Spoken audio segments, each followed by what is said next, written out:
I was in primary school when this happened, living with my family in a detached house on the outskirts of Trondheim, Norway.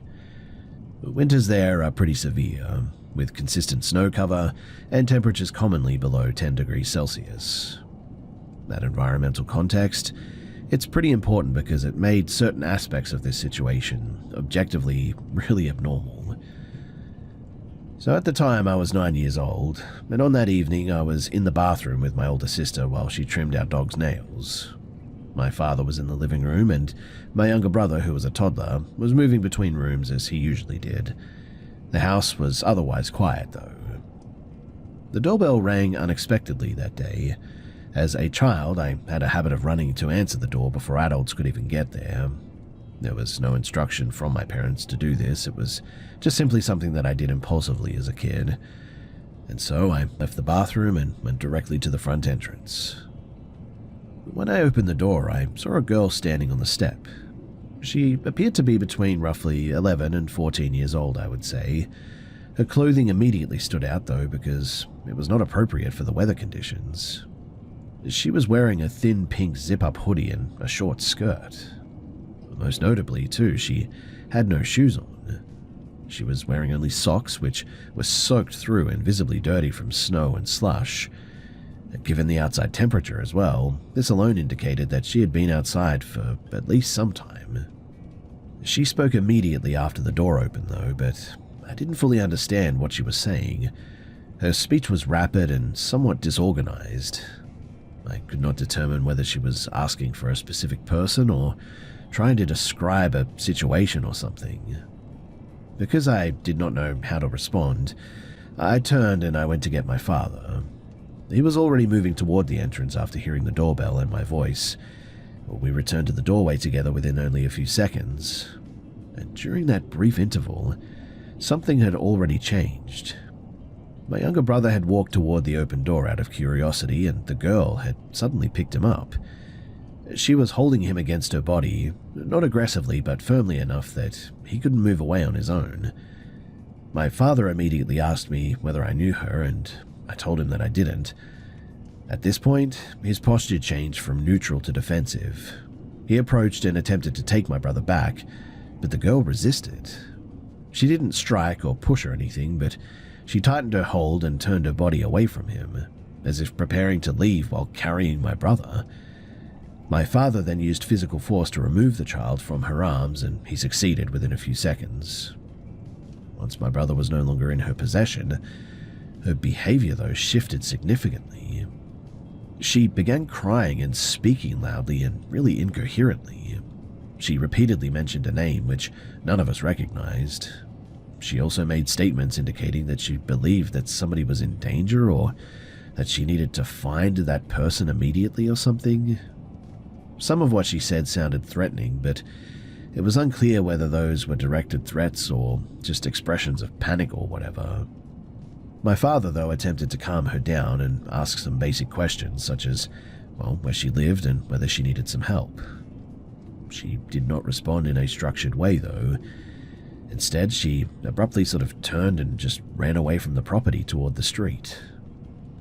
I was then instructed to leave the entryway and stay with my sister. I did not witness what happened immediately afterward, but my father later contacted emergency services, and several hours later, I was told that authorities had located the girl in a nearby cemetery, about 100 meters from our house, and she was reportedly found sitting in the snow without proper footwear and was transported by the ambulance for medical evaluation, and apparently she was in a pretty bad condition. No further details were shared with me at that time, likely due to my age, but the incident was not discussed within the household afterward, and so daily routines resumed normally within maybe a day or two. From my perspective now, though, I guess the most plausible explanation is that the girl was experiencing a sort of severe psychological or neurological breakdown or something, possibly combined with hypothermia. Her clothing, lack of footwear, disorganized speech, fixation on locating an unknown individual, and impaired judgment regarding personal boundaries, well, they all align with that interpretation for sure. However, one element remains notable. The speed with which she moved from standing at the door to physically holding my younger brother within a matter of, milliseconds, well, that indicates that she had immediately assessed the environment and acted with clear intent. And even if her underlying mental state was compromised, that was troubling and, well, pretty threatening, to be honest. After that event, I never again opened the door to unknown visitors during childhood. That change for me was immediate and permanent. And even now, decades later, I still verify the identity of anyone at my door before unlocking it. And so, in all the places that I've stayed at or lived in, I insist that I install a peephole, at the very least.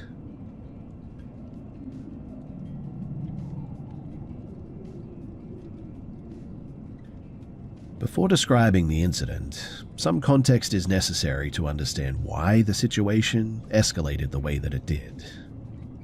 I'm a woman in my early 20s, living in Eastern Europe. I have a mobility-related disability and rely on a cane for balance. My income has been inconsistent for several years, which has forced me to move frequently between short-term housing arrangements.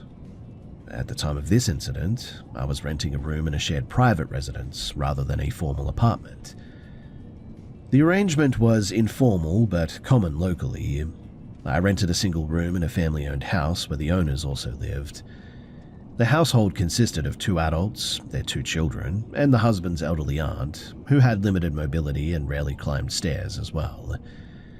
The house, it had 2 levels to it, and I stayed in a converted room on the upper floor, near a laundry alcove and a small rooftop access door.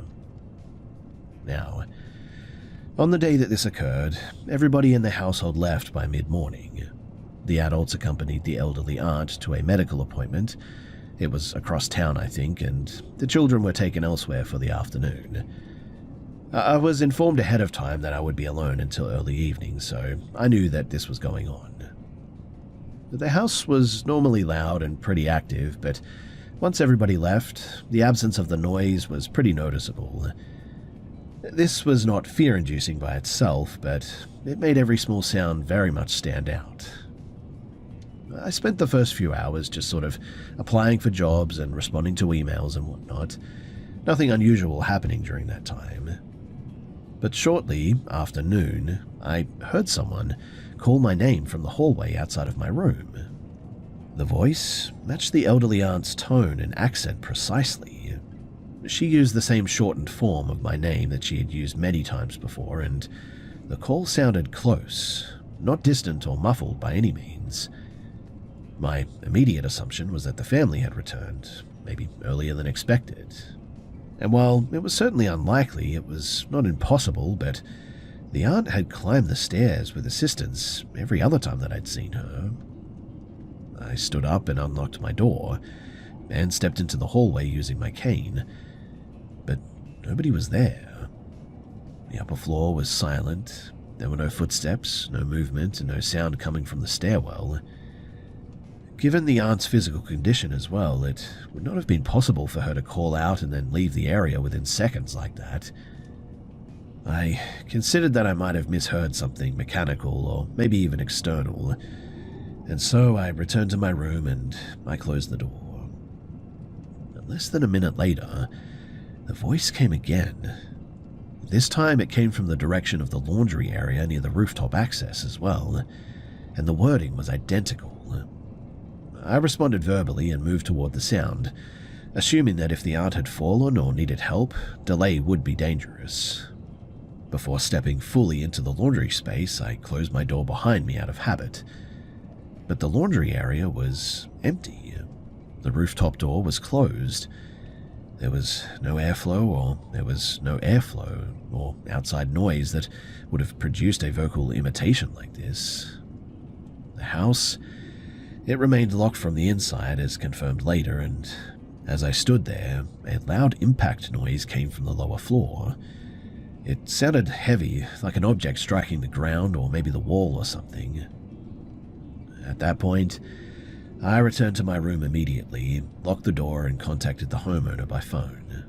I asked if they had returned unexpectedly or sent anyone back to the house or something like that. I was told, though, that they were still at the clinic and had not authorized anyone to enter the property. I was also told that the doors had been locked when they had left. But while on the call, I heard the voice a third time, and so did the homeowner. It came from directly outside of my door.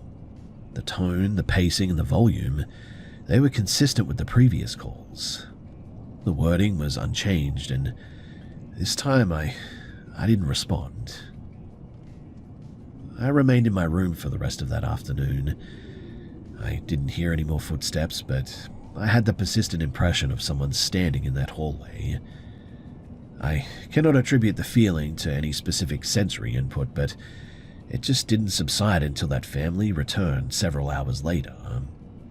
When the homeowners came back, they confirmed that the loud noise, the one where I heard like somebody hitting the wall or whatever, had been caused by a wall-mounted clock detaching and falling in the living room. No one could explain, though, why it had fallen. I mean, the mounting hardware was pretty old, but it was sturdy as heck, so yeah, that was weird. No one had entered the house, and as far as I knew, no one had been upstairs. There were no further incidences during my stay there, and I moved out several weeks later for unrelated issues.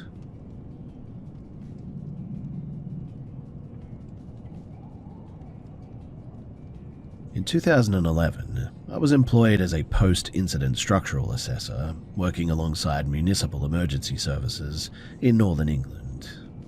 My role was not firefighting itself, but just sort of evaluating fire-damaged buildings for safety, origin indicators, and structural failure risks once suppression operations ended. Now, one night in late October, a large industrial fire broke out in a former textile complex near the edge of the city. The site consisted of 5 interconnected brick and timber warehouse buildings constructed between 1890 and 1915. They had been repurposed over the decades for storage and light manufacturing. Due to the outdated maintenance practices, many of the interior floors had been treated for years with petroleum-based sealants. And once ignition occurred, well, the fire spread rapidly through the wooden floor system. The alarm came in shortly after 1:30 in the morning. The fire crews worked until dawn, and the 2 structures were completely lost. A third partially collapsed, and the remaining buildings sustained heavy smoke and water damage. Thankfully, though, no civilian casualties were reported. By mid-afternoon the next day, I was on site with a small assessment team reviewing the integrity of the least damaged structure, which bordered the collapse section. During our briefing, a senior firefighter from one of the ladder companies approached us, and he stated that while checking for fire spread during the early stages of suppression, that he had heard repeated screaming coming from below ground level in that building. He believed that it originated from the lower sublevel. He explained that flooding from the suppression efforts had filled the lower floors with murky water, and visibility was nearly zero down there. He could not descend safely at the time and assumed that the sounds were either mechanical or stress-related. Still, though, the clarity of the sound bothered him enough to mention it. The following morning, once water levels had receded a little bit, I volunteered to inspect the lower levels. I entered alone, carrying a helmet-mounted lamp and a handheld torch. No one accompanied me due to safety constraints and limited access, but what appeared from the street as ground level was actually the 3rd floor. Below it were 2 more sublevels and a basement, connected by a narrow enclosed stairwell. The interior lighting system had failed entirely, and outside the beam of my torch, visibility dropped to 0. This was not unusual for post-fire inspections by any means, but it was definitely eerie down here. Anyway, as I descended, the stairwell structure shifted sort of intermittently under my weight. The sound of wood flexing echoed in the confined space, and no other noise was present. I reached the first sublevel without incident and continued downward. About halfway between the next landing and the basement level, though, was when I heard a voice.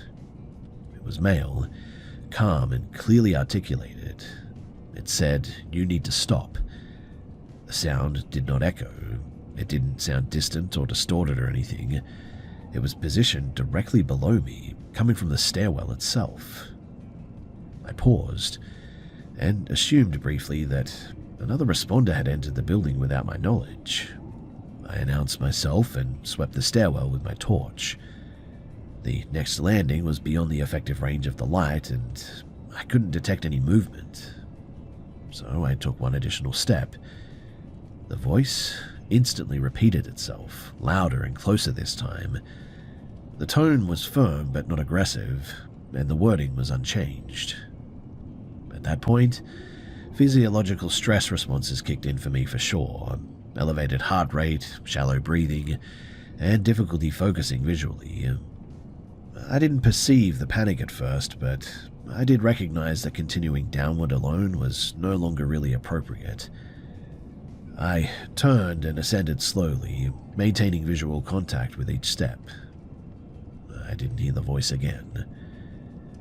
Once outside, I documented the lower levels as inaccessible due to insufficient visibility and potential structural instability. I didn't include the auditory experience in the official report, obviously, but several days later, the building was scheduled for demolition. Prior to the teardown, a search team conducted a full sweep of the basement using thermal imaging, even some cadaver dogs, and manual inspection as well, but nothing was found and no human remains were there. No evidence of unauthorized entry was identified either. There were no recorded missing persons associated with the site, and I have reviewed that incident many times since then.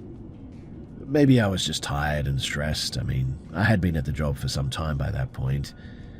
But what remains difficult to reconcile is the clarity of the voice, and the way that it responded directly to my movement even, and also the fact that, while I personally did not hear any screams, I had a colleague who said that he did.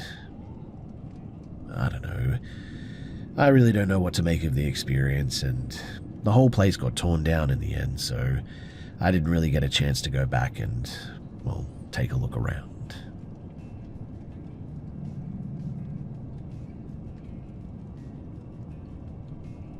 So I had spent most of the day hiking alone and returned to my vehicle shortly after dusk. The light rain had started and visibility dropped quickly once the sun went down, but by the time that I reached the road it was fully dark, and the tree cover made it even darker still. I am pretty familiar with wildlife in this region that I live in, and over the years I've encountered wild boar, foxes, feral dogs, deer, and once a lynx at a distance. I'm not trained in zoology or anything, but I've spent enough time outdoors to distinguish between animals behaving normally and something being wrong. Now, as I pulled out onto the road, I noticed headlights approaching from the right. The road surface is uneven and badly maintained there, so I hesitated to pull out quickly in case it was a ranger or forestry vehicle or something. A pickup truck passed in front of me, and it was a newer model, red, local plates. I followed behind at a safe distance, relieved that whoever was driving knew the road and wasn't crawling along. But about a mile ahead, after a shallow incline that levels out near a bend, the truck's brake lights sort of flashed once and then again, and then it slowed to a full stop. I stopped behind it, assuming that there was an animal on the road or debris from the storm or something. On the right shoulder, something was moving. At first glance, it looked like a person sort of bent forward, swaying slightly. The movement wasn't consistent with wind or an animal walking on four legs. The driver in the truck leaned toward his window, likely trying to see better. And what happened next was sudden and aggressive. A long object, possibly a stick or a pole or something, was swung hard into the side of the truck. I heard the impact clearly. The object struck the door and the side mirror area, and the truck immediately accelerated, fishtailing briefly on the uneven surface before regaining control and disappearing around the bend. At that point, I turned on my high beams. The figure, it was still there, but now closer to the road. It stood roughly chest height to the window of my car if upright, but its posture was hunched forward. It moved by shifting its weight rapidly, almost bouncing in place. This was no animal. I could see that it was wearing something bulky and sort of irregular over its upper body. The shape initially suggested an animal pelt or a thick jacket, but it didn't move naturally with the body underneath. The head covering obscured the outline of the face, but the face itself was visible. What unsettled me most was that the face, it didn't match the body size or the posture. It appeared older, human and disproportionate, with deep-set features. The eyes were visible, but didn't reflect light normally. The hands were not gloved in a standard way. They were small and appeared wrapped or bound in material, limiting finger movement. One held the same pole-like object used to strike the truck, and several rounded objects were attached near one end, which rattled when it was shaken. The figure stepped toward my vehicle and raised the object, shaking it close to my window without making contact. I heard a muttering or a low sort of vocalization, but I couldn't distinguish any words. But the behavior was deliberate and directed. I did not stop to assess any further as well. I reversed just enough to angle away and then accelerated past the figure while maintaining distance. Thankfully, it didn't pursue me. Now, I wasn't too scared in the moment, but I definitely experienced a strong psychological response afterward. What I mean is that I certainly had some adrenaline running through my veins at the time. I repeated the sequence of events out loud while driving to prevent memory distortion, but in the days following I considered other explanations, like wildlife, but that doesn't behave that way, and maybe it was a prank? Unlikely given the location, the timing, and the risk involved. A person with severe mental illness or someone attempting roadside intimidation is possible, but the coordination and the confidence displayed suggested planning and some familiarity with the area at the very least. I later reported the incident to local authorities, and they confirmed that no patrols were active on that road at that time. No similar reports were filed, though they acknowledged occasional issues with individuals living illegally in remote park areas. So I guess that might be an explanation. Still though, I don't think it was a homeless person. In fact, whatever this thing was, I really don't think that it was human.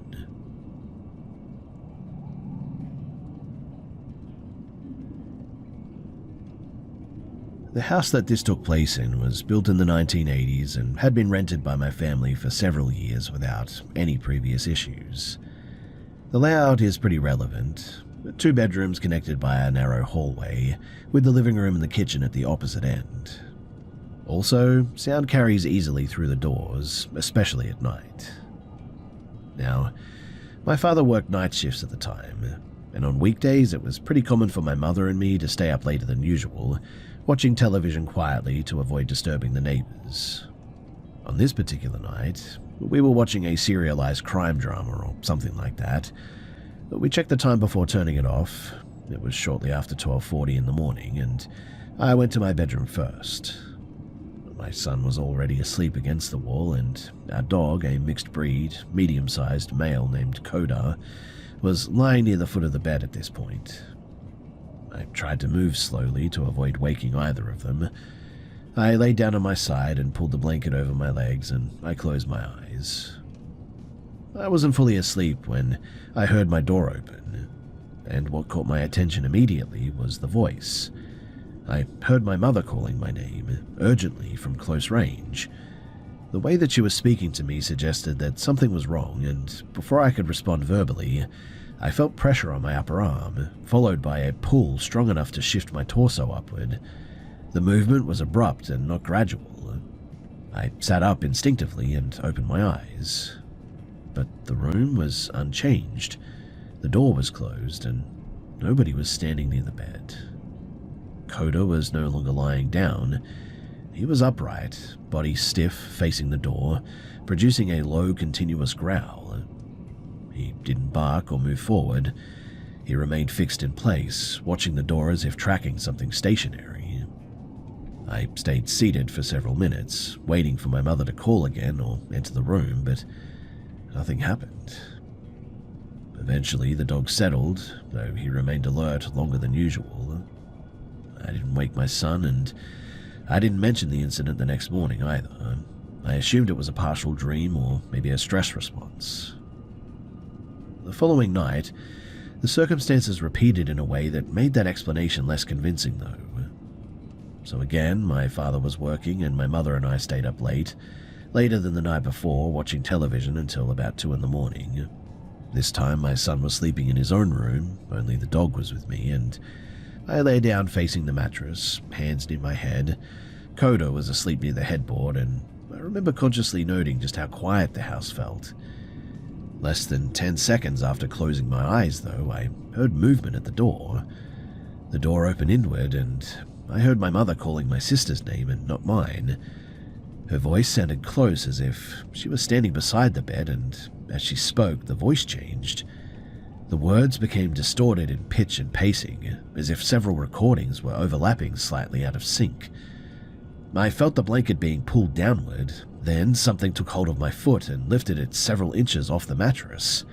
The grip was firm and localized around my ankle. I did not move immediately. My heart rate increased sharply, and I felt a cold sensation along the exposed skin where I was being touched. The blanket was suddenly pulled up to mid-calf, and I could feel air on my foot. It was now that Coda reacted violently. He stood, turned toward the foot of the bed, and growled louder than the previous night. His posture suggested threat, not confusion. He didn't approach the area, but he certainly didn't retreat either. When I finally pulled my leg back and turned over, there was nothing visible in the room. The door was open this time. The hallway light was off, but as far as I could tell, nobody was awake. I didn't sleep again that night, and the next morning my mother told me that she had experienced intense nightmares on both nights, involving somebody entering the house and standing over her bed. She said that she had woken up feeling watched, and I told her everything at that point that I had experienced, including the physical contact and the dog's behavior. We didn't contact anyone. I mean, there was nothing really to say, and the locks were intact. There was no forced entry, nothing was missing. Also, we did check the carbon monoxide issues, and we later confirmed it was just normal air quality as far as we knew of. But after this, we adjusted our routines. Bedroom doors were locked at night, lights were left on in the hallway, and eventually, thankfully, the incidents stopped.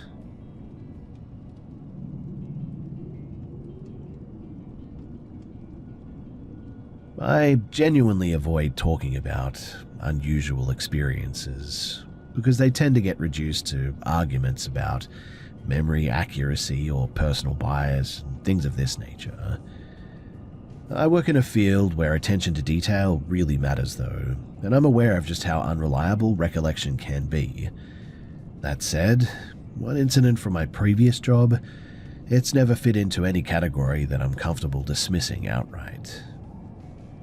From 2011 to 2020, I worked as an administrative coordinator in an old place. It was a government building constructed in stages between the late 1800s and the early 1900s. The structure itself is massive and internally repetitive too. Long corridors, identical doorways, symmetrical stairwells, and enclosed bridges connecting separate wings. Each floor loops back on itself in ways that makes orientation difficult if you're sort of distracted as well. The building itself, though, is in constant use during business hours, but acoustically it behaves as if it's pretty much empty. Offices are sealed behind really thick doors, and you can walk an entire floor without hearing a voice or seeing any movement. It's not intimidating in a sort of dramatic way, but it does produce a bit of a persistent sense of isolation that most staff simply learn to ignore. Anyway, in March of 2018, I was assigned to deliver documents between two departments on the same level, room 4C17 and 4B02. The route required passing one of the main elevator banks at the far end of the west corridor. I remember reviewing the paperwork as I walked, moving slowly because there was no urgency. As I approached the elevators, I noticed a colleague standing near the call buttons. Her name was Elaine. We weren't close, but I did recognize her easily. She had worked on the same floor for years, and what stood out immediately was her appearance.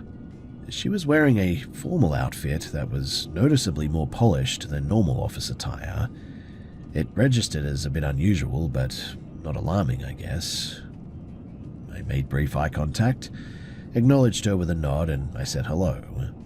She responded with a small wave. Her expression was neutral. She didn't speak. The elevator doors remained closed, and I continued walking, turning the corner toward my office, and didn't think too much about it. Well, the following morning, the atmosphere in our department was noticeably different. Several staff members were gathered near the printer, speaking in hushed voices. I asked what was going on, and one of them asked me if I had heard about Elaine. I said that I hadn't, and that I had seen her the previous afternoon near the elevators. There was an immediate pause in the conversation. Somebody else then said that that wasn't possible. According to the information that had just been received, Elaine had died at home during the night 2 days earlier. Her absence hadn't been reported until her adult son contacted Human Resources that morning. I repeated what I had seen, though, assuming that there was some sort of a misunderstanding about the timing. The dates were checked, the timelines didn't change, and Elaine had not been in the building on the day that I had claimed to have seen her. She had already been deceased for over 24 hours by that point. I stopped discussing it, and I returned to my desk. Nobody accused me of lying, but it was clear that my account made people feel uncomfortable. I reviewed my schedule, my email timestamps, and the delivery log. I was in that corridor at the time that I remembered. There was no evidence that I was mistaken about the day either, and there were no security alerts and no unusual access records, no CCTV covering this section of the hall due to a long-standing camera outage in that area. Facilities, they confirmed that the elevators had been operational but logged no riders at that moment. After that, though, I became much more aware of just how often staff reported brief sightings, misplaced assumptions about who was present, or moments where people believed that they had passed someone who had later turned out to be absent or on leave that day. These incidents were always treated as just coincidence for the most part. I eventually left that job, and I don't describe the experience as supernatural, but I also don't categorize it as just benign either. And I guess what unsettles me the most is not that I might have been wrong, but that, given the circumstances, I really have no reliable explanation for how I could have been right.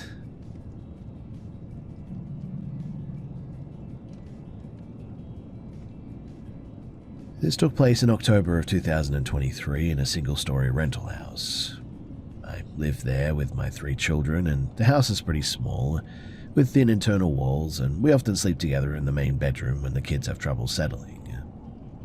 Now, the first incident happened late one night while I was lying awake with all 3 children in bed. The lights were off and the house was quiet, but without warning, I felt a localized sensation along the back of my neck, similar to like static or maybe a light pressure combined with tingling. It was specific enough that I became aware of my posture immediately, and I didn't panic, but I certainly was alert. I shifted slightly, and then eventually I just sort of fell asleep. My sleep that night was pretty fragmented. Several times I became aware of movement sounds in the house, footsteps or weight shifting, without being fully awake. At about 3:30 in the morning, I woke to a strong smell, though, that I associated with food heating on a stove, possibly oil or maybe meat. The smell was concentrated and didn't resemble anything else in the house. I stayed in bed for several minutes, trying to determine whether the stove could have been left on or something. Eventually, the smell was strong enough that I got up to go and check, and the kitchen was cold. No burners were on. There was no residue or lingering odor elsewhere in the house, and I eventually returned to bed. Shortly after lying down again, I heard what sounded like a bedroom door closing with force, though. My son's room door was open when I had went to bed, and he was asleep beside me at the time. I checked the hallway, and all the doors were in their original positions. At that point, I assumed that I must have experienced like a partial dream state, and I didn't think too much about it again. Several days later, a second event occurred, though, when I was fully awake. So it was around 6 in the morning, and all 3 children were in bed with me. We were not asleep, and I heard the clear sound of one of the children climbing out of bed and running toward the bathroom. The sound was distinct enough that I turned immediately to see which child had moved, but all 3 were still beside me. At the same moment, my 4-year-old daughter sat upright and said that she had seen someone standing next to the bed watching us. She described the figure as a smaller version of herself and said that it ran away when she tried to reach it. I didn't prompt her or ask any leading questions, but when I asked what the person looked like, she repeated that it looked like me. I didn't pursue the conversation any further, and I didn't introduce any explanations to her. I assumed imagination or maybe a dream crossover. However, over the next 2 evenings, my daughter independently mentioned the same figure again. She said that it tried to talk to her while she was sleeping and attempted to get into bed with her as well. She pointed to the area near my pillow when asked where it stood. The final incident, though, happened the following afternoon. We left the house for errands for just under 2 hours, and when we returned, the central heater was set significantly higher than normal. None of the children could reach the controls, and I had not adjusted it before we left, so the system itself showed no fault codes or power interruptions or anything either.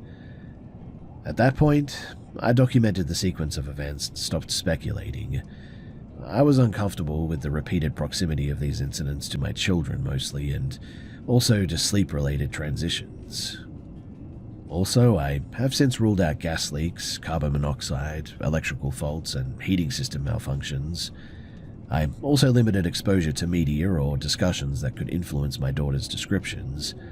The report stopped without any intervention approximately 2 weeks later, and I haven't heard anything since then.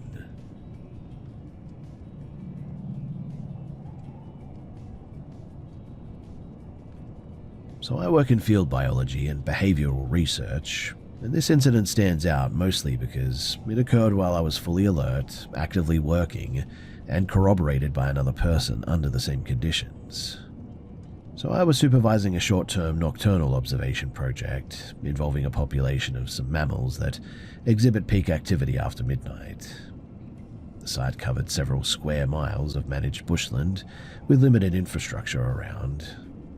Aside from perimeter fencing and animal enclosures, there was a single service building used by staff for storage, data entry, and emergency shelter as well. Our work schedule was pretty consistent. 2-hour observation blocks beginning shortly before midnight. Lighting was restricted to filtered headlamps to avoid altering animal behavior. On the night in question, the first observation window concluded without incident. For the second block, one colleague, Mark, and I positioned ourselves near an elevated enclosure to monitor response patterns to visual stimuli.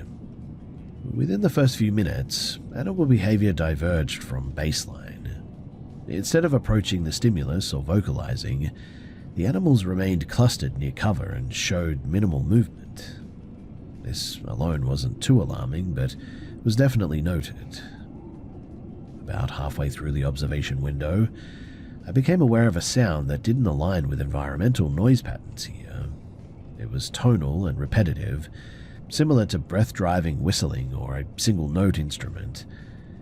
At first, I really didn't know what it was, but then the sound persisted and appeared to change in proximity without changing direction. I turned to Mark to confirm whether he was hearing it too, and before I could speak, he asked the same question. Neither of us could identify a source, too. The reserve is isolated, as I mentioned, and access was restricted at night. There were no vehicles scheduled, and the nearest road is like over 300 meters away, separated by dense vegetation that normally dampens sound. Shortly after this confirmation, though, I heard a separate sound. It was distinct from the tonal sound that I had heard before, but it was quiet and directional, coming from behind and slightly to my left. It sounded a lot like somebody saying, "Come here." The words were not shouted or projected. They were delivered as if someone was standing nearby and speaking at a normal volume. I didn't see anyone. I also didn't respond. I also did not tell Mark immediately because I was attempting to rule out internal causes before introducing any bias. Within seconds, though, Mark physically shifted closer to me and said that he felt like we were being watched. He didn't report hearing the speech, but he confirmed a strong sense of, presence, is how he put it. At that point, all the animal activity as well suddenly just completely ceased. The enclosure went silent, there was no movement, no calls. This was pretty abnormal for the species and the time window as well. The tonal sound stopped abruptly. We terminated the observation early and returned to the service building without discussion. Once inside, normal ambient noise resumed, and when I told Mark about the whispered phrase, he didn't dismiss it, but also didn't speculate. We documented the interruption as just an anomalous environmental event and reported it to the site management. We eventually did our due diligence as well, and no equipment malfunction was identified, no unauthorized access was recorded. Subsequent nights produced no similar events, and the animal behavior returned to baseline. And so I still have not drawn any conclusions about what exactly I think caused those sounds.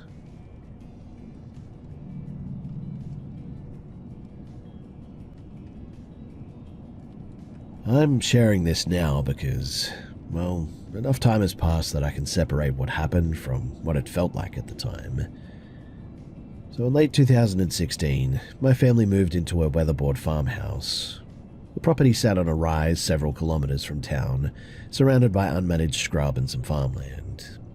There were no adjacent houses within sight or hearing distance too. The building itself was dated to the early 1900s, though records were pretty vague. We later learned that it had been vacant for several years before we leased it. From the first week, the house felt difficult to settle into as well. Not frightening, but just sort of unsettling, I guess. Conversations tended to stop without obvious reason. Sleeping patterns were pretty inconsistent across the household. At the time, we attributed this to relocation stress and the isolation too. The initial disturbances, they were pretty minor and non-specific. Like at night, there were intermittent sounds that resembled light tapping or pressure against internal walls. Occasionally, there were single impacts like doors shifting, objects making contact with surfaces without obvious cause, and these were never loud enough to justify alarm and were consistent with an old structure exposed to temperature changes and wildlife and all that. The driveway was compacted gravel extending maybe about 40 meters from the main road. On multiple nights, different family members independently reported hearing what sounded like footsteps progressing along the driveway toward the house. The cadence was slow and deliberate, not consistent with an animal's or vehicle's obviously, and each time exterior lights were checked and nobody was ever there. No tracks were found the following morning, and it was weird. Inside the house, too, small inconsistencies became pretty common. Cupboard doors were left ajar, drawers partially opened, items relocated short distances without anyone recalling moving them. None of these incidents were significant alone, but what made them notable was frequency and distribution. No single person was responsible, of that we were very much convinced, and the events were noticed by everyone without prompting. And then, within about 2 months, auditory experiences escalated too. At first, it sounded like speech filtered through walls, as if someone were talking in another room. Later, several of us heard whispers close enough to register direction but not origin. On at least 2 occasions, I heard a voice say, "Come here," from behind me while I was alone in the house. Each time the sound was brief, quiet, and conversational in tone, I would say, and there was no one ever present. Visual anomalies followed too. Peripheral movement without a visible source, dark shapes crossing hallways that resolved into nothing when directly observed. I personally assumed that I was just tired and seeing things, but We had dogs on our property as well, small terriers, and occasionally heard growling that we assumed was theirs, but over time it became clear that some of the sounds just didn't match their vocal range. The dogs, they would often react by freezing or staring toward interior corridors without barking. And in early 2017, I recorded a short video in my bedroom during daylight hours. When reviewing it later, a human-shaped silhouette passed behind the window line and disappeared from view. The weather conditions that day made an exterior explanation very unlikely too, and nobody else was on that property. The footage, it was still inconclusive, but definitely unsettling due to the timing and all that. It was at this point too that physical marks began appearing on my legs and on my arms, linear scratches, spaced too widely to match our cats or anything else. Mind you as well, they appeared literally overnight and were not accompanied by pain at the time that they occurred or anything. The layout of the house amplified everything too. From the living area, a long hallway connected the kitchen to an external garage, and on several nights, both I and visiting friends observed a figure move through the hallway at a normal walking pace. Mind you, this was not like those peripheral ones. It was not a shadow flicker or a reflection or anything too. It appeared consistent in shape and speed, and it didn't seem to react to the observation too. My bedroom was located in a sort of converted undercroft beneath the main structure, accessible only from the outside, and from that space I regularly heard movement above me that didn't correspond to foot traffic pattern upstairs. Voices were occasionally audible, but when checked, nobody had been speaking. Later too, we noticed that multiple bedrooms, including mine and the ones directly above, shared periods of intense discomfort. What I mean is that your breathing felt strained, sleep was just really disrupted. These sensations were always localized and never affected the entire house, which was really weird. My mother, she personally disliked the property from the outset. She avoided being there alone when possible, and on one occasion when she stayed overnight by herself, she experienced a prolonged episode of sleep paralysis or something. She reported seeing a tall, thin figure standing in the hallway watching her. She was unable to move or speak, and described a strong sense of awareness coming from the figure. After that, she refused to stay alone in the house ever again. The day that we vacated the property too, we conducted a final inspection beneath the house near the water system, and it was then through an access panel that we found markings on the ground, like geometric shapes drawn into the dirt, and several heavily used candles arranged around them. The wax was old and hardened, and no one in the household had been aware of this area previously. In fact, it was kind of a miracle that we even found it at that point. Only then, though, did we recall the real estate agent mentioning reports of trespassers during the vacancy period. Further into the bushland, about 200 meters away from the house, objects had been arranged between rocks, like dolls and deteriorated paper materials and things like this. The authorities were notified, but nothing actionable was ever found. During the time that we lived there, 6 pets total died under unrelated but really unusual circumstances. This didn't continue after we moved as well. We left that property in mid-2018, and since then, we've lived in a newly constructed home. No similar events have occurred, no disturbances, no behavioral changes, and no unexplained sounds. And really, it's the contrast of being in a new place that makes thinking back on that old place just so much worse.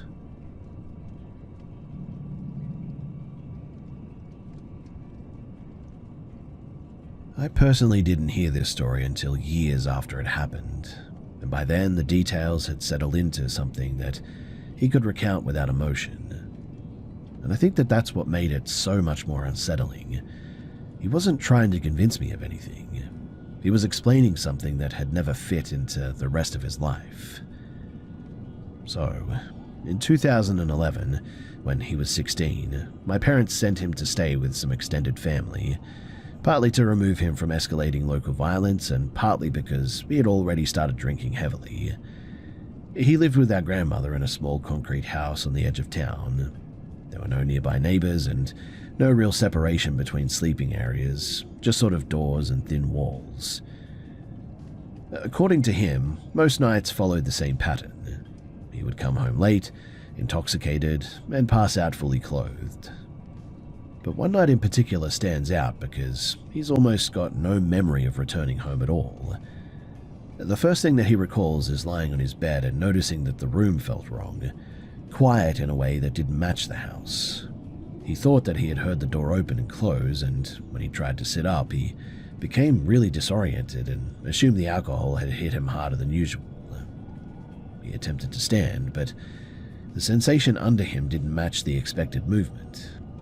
He later described it as realizing that the bed wasn't supported the way that it should have been. At that point, he noticed something in his peripheral vision too. When he turned his head, he reported seeing a large figure occupying the space near the foot of the bed. He described it in physical terms, height, mass, and color, but when pressed later, he admitted that the details were hard to separate from the panic. What mattered to him, though, was the scale. It didn't make sense relative to the room. He didn't initially realize that he was shouting, but he became aware of it only when our grandmother entered the room. She was physically small and elderly, but he remembers her voice cutting through everything else, and she spoke directly toward the space where he perceived the figure and ordered this thing, whatever it was, to leave. He says the moment that she did, the pressure in the room changed, and whatever he had been focusing on was no longer there anymore. Only then did he realize that the bed had lowered back into place, and when he tried to get up, she stopped him and instructed him to stay still. She sat beside him and began reciting prayers aloud. He doesn't remember falling asleep and only waking up late the next morning feeling physically exhausted and unusually calm. That incident, though, wasn't the only one, because several weeks later, he woke up with the sensation of being pulled by his ankles. This time he described being partially conscious, aware of the room layout, but unable to move normally. He believed that something was dragging him toward the doorway. Near the doorframe was a small wooden cross that had been hanging there for years, and he reached out, grabbed it, and held it up in desperation. And he says that the sensation stopped abruptly. He became fully aware again on the floor just outside of his bedroom, and at the time he assumed that it had been a dream until somebody else mentioned it, because a family friend who had been sleeping in the adjacent room that night, when I later spoke to him, he described waking up and being unable to move while watching my brother being pulled across the floor.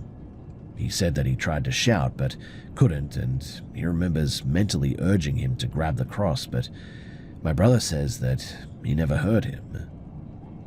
Over time, though, his night disturbances decreased and he stopped drinking as heavily. He stopped talking about reoccurring dreams involving threatening figures, something that he admitted had been common throughout his childhood. We don't really discuss it now anymore either, not because it frightens him or me or anything, but because there is nothing really useful to add to what we've spoken about over the years. And honestly, if it wasn't for the testimony of that friend, I would probably think of this as just severe alcohol-induced sleep paralysis or something. It's the fact that at least 2 people remember being awake, aware, and one was unable to intervene while the other was, and the fact that I also confirmed them as witnesses to these things, that has always made me think that there was something more to this.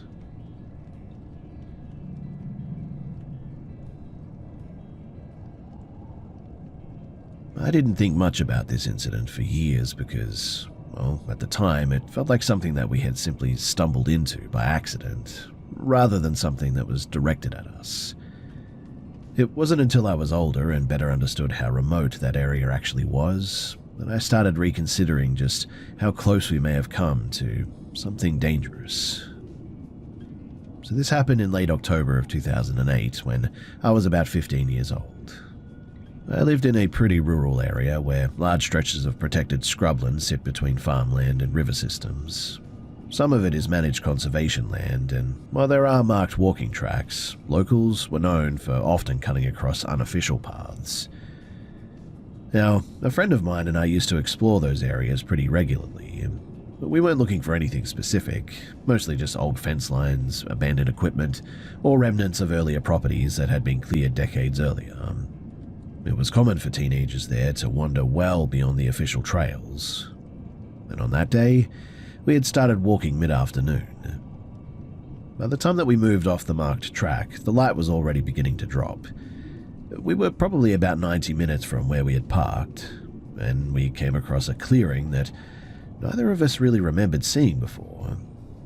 It wasn't a natural open space, too. The ground had clearly been disturbed here, and near the center was an old utility vehicle parked at a sort of angle, partially concealed by some low scrub. That alone was obviously pretty unusual. Vehicles, they weren't permitted in that area without specific authorization, and access points were pretty limited too. 2 men were standing near the rear of the vehicle though. One had a shovel in his hands, and there was a mound freshly turned soil beside them. From our position, we could see that they had already dug a hole of significant depth. There was a brief moment where both sides sort of noticed each other at the same time, and nobody spoke, and neither group approached. Then both men moved quickly toward the vehicle. They entered it almost immediately and drove straight toward the tree line where we were standing. We reacted without discussion and ran back into the thicker vegetation. The terrain there was terribly uneven, and the visibility dropped to almost nothing once you left the open ground. We moved until we found a dense tangle of fallen branches and positioned ourselves inside of it, trying to remain completely still. We heard the vehicle stop near the edge of the clearing. A short time later, we heard the doors open and close. Voices followed, first indistinct and then clearly they were searching. At one point, we could hear one of them moving through the brush in our general direction too. We also heard dogs barking. Whether they were actually present or simply being referred to, we couldn't really tell, but the sound was close enough to cause concern. One of the men shouted that he could hear movement as well, and we literally stopped breathing normally, and we just tried to remain as silent as we could. We didn't move for several minutes, even after the sound shifted further away. Eventually, the engine started again, and we listened until the vehicle noise faded completely. Only then did we begin retracing our route back toward where we had left our car. We didn't speak during the walk back or during the drive home. The primary concern at that point wasn't what they had been doing, but it was whether they had seen enough of us to identify us for something later. At the time, we speculated about possibilities in very simplistic terms.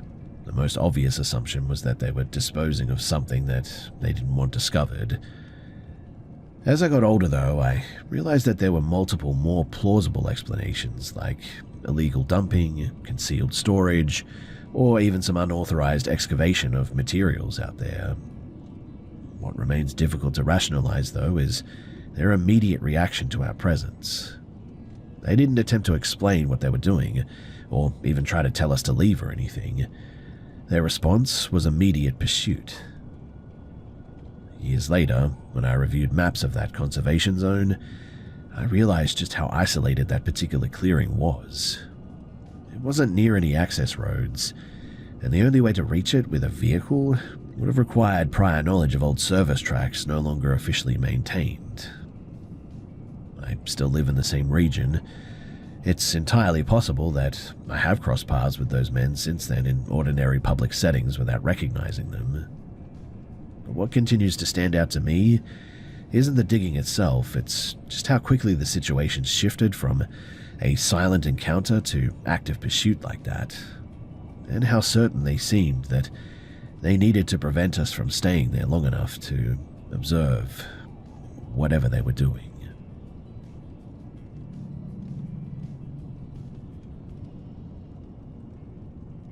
Back in 2019, when I was about 14 years old, my father was working long-haul freight routes, and during school holidays, I occasionally traveled with him.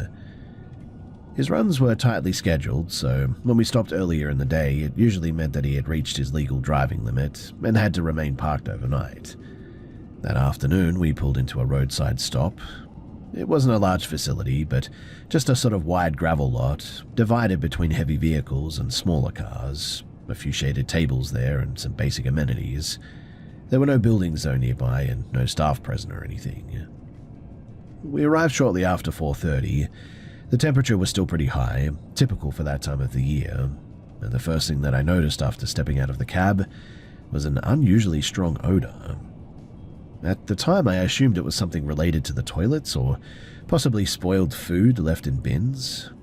It was unpleasant, but not something that immediately signaled anything specific. We parked facing the section designated for passenger vehicles. About 40 to 50 meters away, there was an older utility vehicle parked by itself. It appeared to have been there for some time. Dust had settled on it, and there was no sign of movement inside. We stayed inside the truck while my father completed his logbook and prepared his overnight paperwork. The smell, though, continued intermittently, and especially when the wind shifted. Well, after roughly an hour, a marked police vehicle arrived. 2 officers exited and walked directly toward the parked utility vehicle without surveying the rest of the area first, which suggested that they already knew why they were there, and from our position we could see them circle the vehicle and sort of speak briefly to each other. One officer approached the driver's side window and then stepped back almost immediately. The other retrieved something from the patrol car that looked like gloves. They did not attempt to open the vehicle immediately, though. Instead, they waited near their car for about 20 minutes. A second vehicle arrived later, which I now recognize was a contracted forensic transport van. 2 individuals wearing protective clothing exited and went directly to the parked utility vehicle. From where we were, visibility was pretty limited, but it was clear that they opened the vehicle and had begun working inside it for several minutes before bringing out a covered stretcher. It was at that point that it became obvious that a deceased person had been inside the vehicle for some time. The sequence, it was handled quietly and efficiently. No announcements were made and the rest area was never closed. Other travelers continued arriving and leaving without being aware of what was happening. The entire process, from the arrival of the forensic transport to their departure, it took less than 30 minutes. After they left, the police remained briefly to complete documentation, and then they also departed. The vehicle itself was removed shortly afterward by a tow operator who had arrived near dusk. Neither my father nor I approached anyone or asked any questions at the time. From a distance, the most likely explanation appeared to be exposure-related death, given the conditions and the fact that the vehicle had been stationary in direct heat for an extended period of time. But what has stayed with me over all this time isn't the site itself, but the timeline, really. You see, when we arrived, the vehicle was already present, and the odor had clearly developed to a noticeable level. That indicates that the individual had likely been there for many hours at least, possibly longer, without anyone intervening.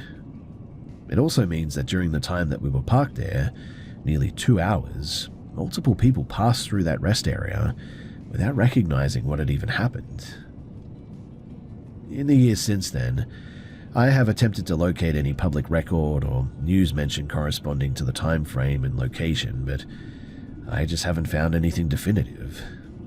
And so what remains really unsettling is realizing just how easily something severe can occur in an isolated, true, but publicly accessible place, and how long it can remain unnoticed, simply because everyone assumes that someone else will notice first.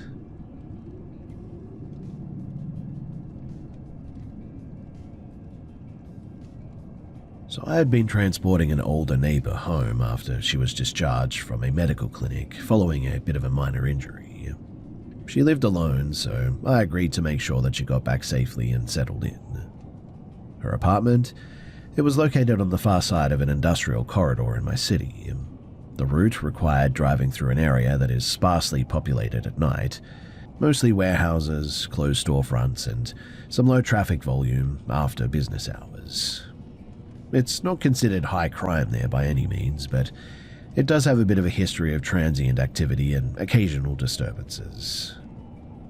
Anyway, traffic conditions were pretty minimal. We encountered only a few vehicles during the entire drive back.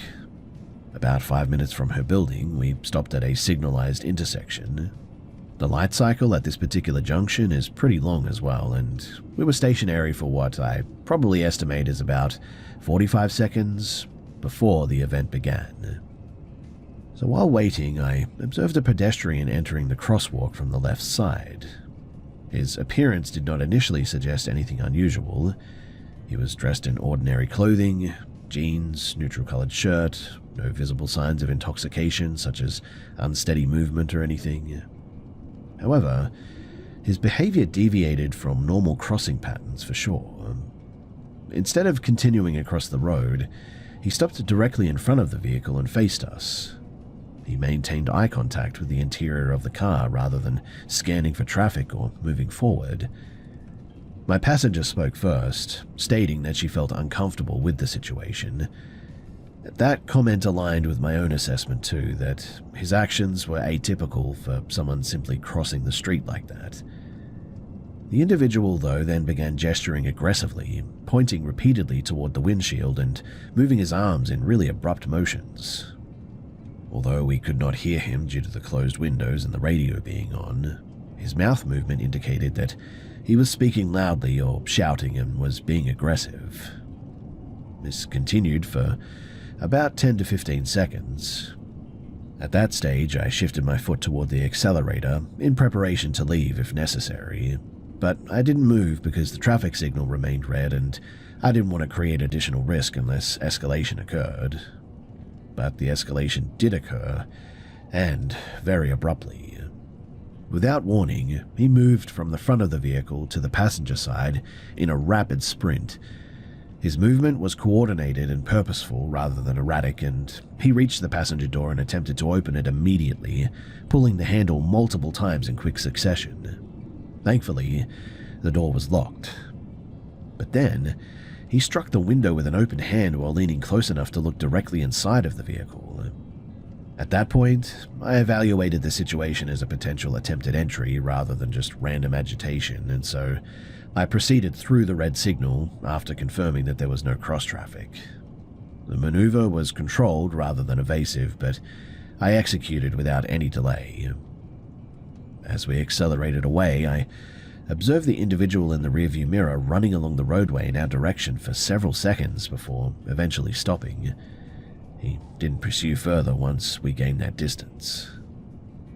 We altered our route afterward, taking indirect streets to reach her residence, and once inside of her apartment, she was pretty freaked out, understandably so to be honest, shaking and difficulty settling. This was noticeable as well because she had remained relatively composed during the event itself. Personally, I documented the incident and later filed a non-emergency police report, primarily just to establish a record since the individual's actions constituted attempted forced entry into a vehicle at an intersection, mind you. And while I have not seen this guy again and there was no follow-up communication regarding the report, and while the incident itself was brief, I would say less than a minute in total duration, it demonstrated just how quickly a routine situation can change into a direct threat scenario like this, in what was really an otherwise ordinary setting.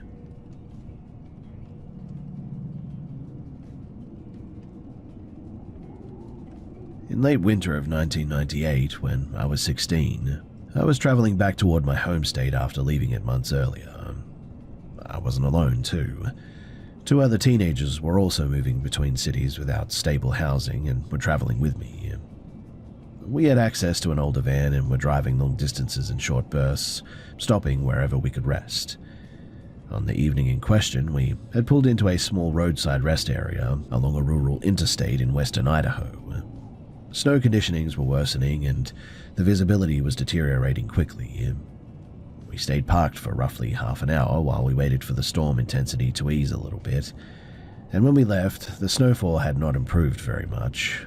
The roadway leading back to the interstate was partially obscured by accumulation and blowing snow.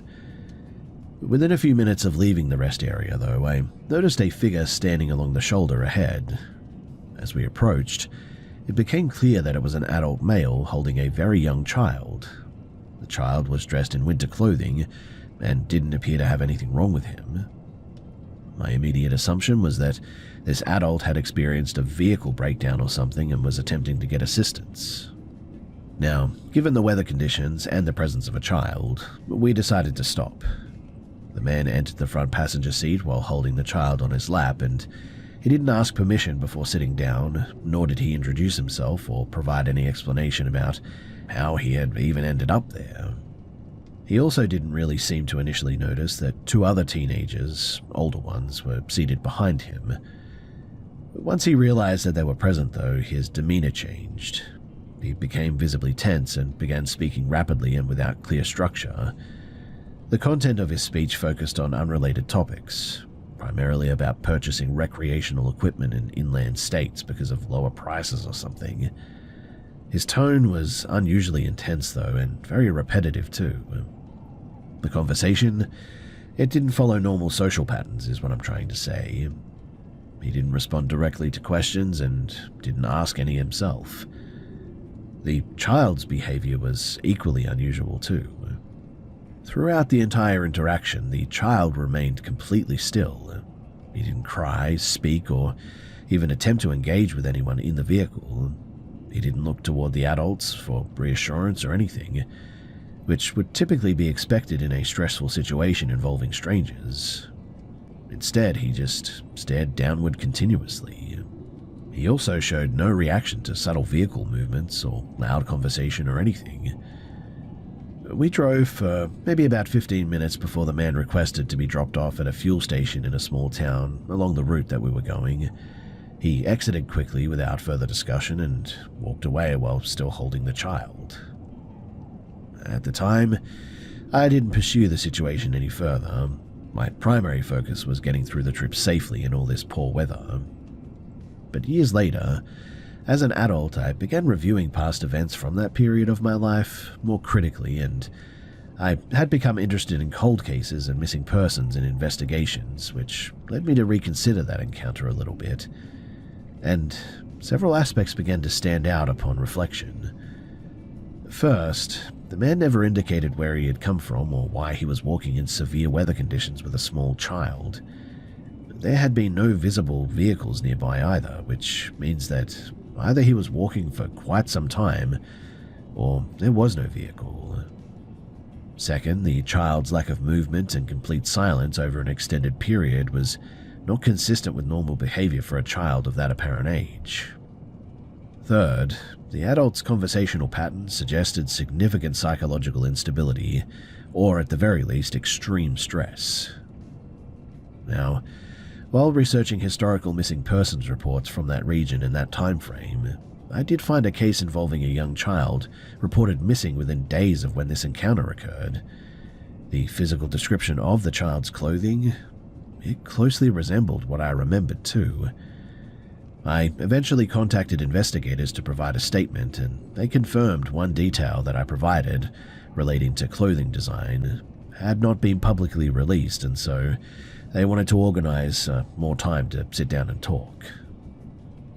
No definitive confirmation was ever given to me regarding whether the individual that I had encountered was connected to that case, and the investigators stated that due to the passage of time and the lack of additional evidence that they could neither confirm or rule it out either.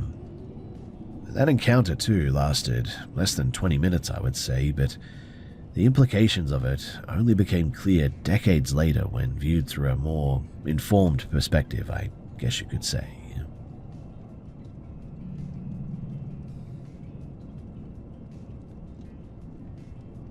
I wasn't really someone who worried about personal security before this happened. I had lived alone in a small upstairs unit of a 4-apartment building for several years without any prior incidents. The neighborhood, it had a low crime rate too, and there was limited through traffic, and access to my unit required climbing an exterior stairway that was visible from the street.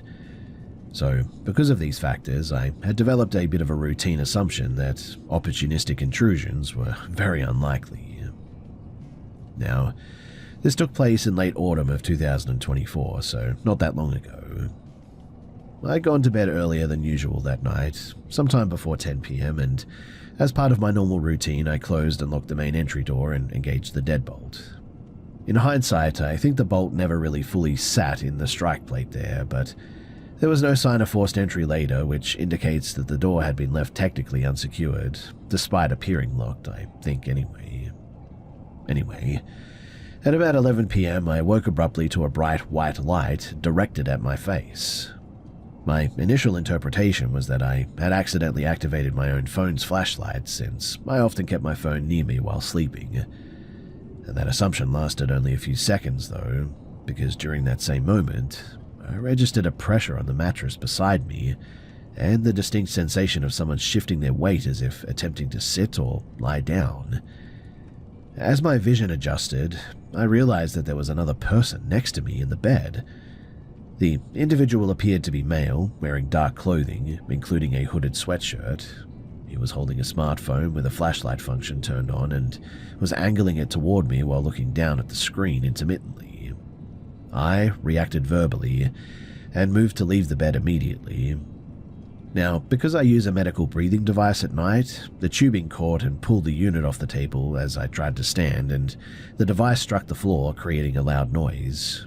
But weirdly, even this didn't appear to, alarm the intruder at all. I backed away from the bedroom while maintaining visual contact. The person didn't attempt to grab me or move quickly or anything. Instead, he followed at a very slow pace, and he was still focused partly on his phone. He repeatedly said short phrases such as "sorry" and "my mistake," but his tone did not match a genuine accidental entry scenario at all. The phrasing seemed calm and rehearsed rather than confused. In any case, I continued retreating toward the rear exit of the unit, which leads directly to the exterior stairway, and once outside I began shouting loudly for him to leave and to alert the neighbors. At that point, he stopped advancing and shifted his behavior. He adopted a casual posture and spoke in a sort of conversational tone, asking a single-word question implying that he had entered the wrong place. There was a brief moment when the phone light illuminated part of his face, and he appeared to be a young adult male with no immediately distinguishable marks visible under the lighting conditions. But after several seconds of standoff, he turned, descended the stairs at normal walking speed, and left the area. He didn't run or show any urgency, and I was focused on contacting emergency services, and I didn't track his direction of travel. A nearby resident heard me yelling and came outside to remain with me until the law enforcement arrived. Officers conducted a preliminary check of the building and surrounding area, but they didn't locate anyone matching the description. There was no evidence of forced entry, supporting the conclusion that the door had not been fully secured. Now, in reviewing the timeline afterward, I identified two prior interactions that, while not conclusively linked, now appear pretty relevant. So about 1 week earlier, a delivery driver who brought food into my unit displayed really unusual behavior. He stumbled repeatedly while approaching the door, collided against it several times, and ignored written instructions not to knock. There was a strong odor of alcohol, and his coordination was visibly impaired. That incident was reported to the delivery company at the time. A separate earlier observation involved a transient individual who had spent extended periods near the building months before the intrusion. He frequently remained in the driveway area, smoking and staring at residents. However, that person had not been seen recently, and there's no direct evidence connecting him to the break-in at all. But the most unsettling aspect of the incident is really the intruder's demeanor. He didn't behave like someone surprised to have entered the wrong residence. He also did not act like someone attempting immediate theft or anything. His actions indicated deliberate entry, controlled movement, and a willingness to approach an occupied bed while the resident was asleep, to the point where this guy had laid down next to me. Unfortunately, no suspect was ever identified, and There were no further attempts to access the unit after additional security measures were installed, including reinforced locking hardware and a door frame plate and some surveillance cameras. Now, from an analytical standpoint, the most probable explanation is that the individual tested multiple doors in the area until finding one that was not fully secured. The behavior suggests opportunistic targeting rather than prior familiarity with the specific unit. But I will say that, even though I know all this, the event had a very psychological impact on me. Sleeping disruption persisted for several weeks after this. Hypervigilance remained elevated for months, and although daily functioning eventually returned to baseline, the incident definitely changed how I saw things and made me far more alert and aware of just how important safety precautions really are. The practical conclusion to all of this is pretty straightforward. The intrusion, it didn't require specialized skills, planning, or forced entry or anything. It occurred because I was complacent and I wasn't checking the doors correctly.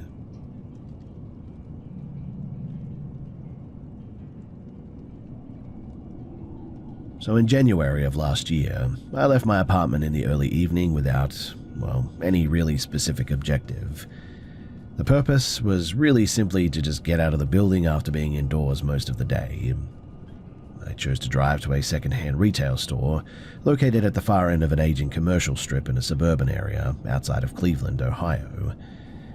Most of the adjacent businesses in that complex had already closed for the day, and lighting in the parking lot was pretty limited. When I entered the lot, I noticed immediately that the section near the store entrance had no available spaces. I proceeded slowly down the first driving lane, and as I approached the end of that row, a white four-door sedan abruptly cut across two empty accessible parking spaces and moved directly into my path. I braked to avoid contact. There was no horn use or visible reaction from the occupants. The sedan contained two adult women in the front seats.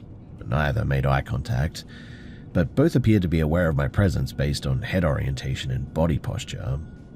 I continued driving and moved to an adjacent row that was largely empty due to the surrounding businesses being closed.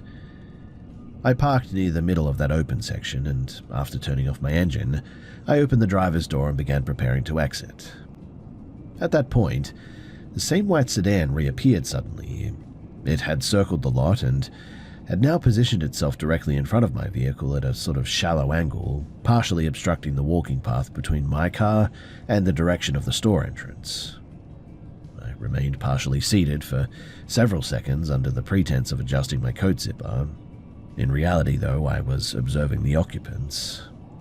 They didn't speak or gesture toward me, but they also didn't resume normal behavior as well. The car remained idling and stationary. The sedan then moved forward approximately maybe a car's length, but still stayed positioned in a way that limited a direct walking route toward the store. And it was at that moment that I heard footsteps from behind me, which was unexpected because the area behind my vehicle bordered a tree line with accumulated snowbanks. I turned, though, and observed an adult male, maybe about 10 to 15 meters away, walking directly toward me. He wasn't moving along a defined pedestrian path and appeared to have come from the wooded edge of the property rather than from the parking lot entrances. His direction of travel was not aligned with the store or any visible destination. There was no verbal interaction, and he didn't call out or signal in any way. His pace was steady, though, and direct. At that point, I reassessed the situation. There was no reason that I needed to enter that store, and remaining outside the vehicle would have required walking between the sedan and the approaching individual. So I immediately re-entered my car, locked the doors, started the engine, and exited the parking lot without delay. While leaving, though, I observed through the mirror that the white sedan remained stationary and didn't attempt to follow or anything.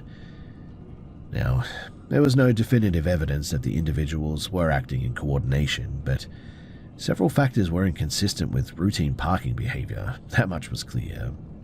The initial vehicle maneuver that cut across the accessible spaces, well, that was weird. The repeated repositioning near my car without a clear purpose, and the presence of a pedestrian emerging from, pretty much out of nowhere, an area not typically used for foot traffic at all. That was weird too. From a situational awareness perspective, I'm pretty sure that this was a setup.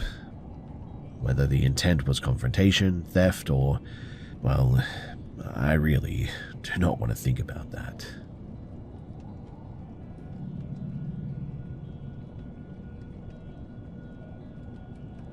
So I lived on this property between mid-2003 and early 2006. My mother had separated from my father and had moved us into my grandfather's rural property. It was a working horse property with several paddocks, outbuildings, and two older story houses that had been modified over time rather than built as a single plan. When we moved in, the bedroom allocation was not random too. My grandmother offered my mother a choice between two upstairs rooms on the western side of the house, and so my mother chose the larger one for herself and assigned me the smaller adjacent room. Years later, she told me that she regretted that decision because she had always felt uncomfortable about that specific room, although she never explained that to me at that time. The layout is pretty relevant too to this place. So my bedroom shared a wall with a narrow storage attic that had been converted from unused roof space. Access to that attic was through a lightweight interior door located inside of my room.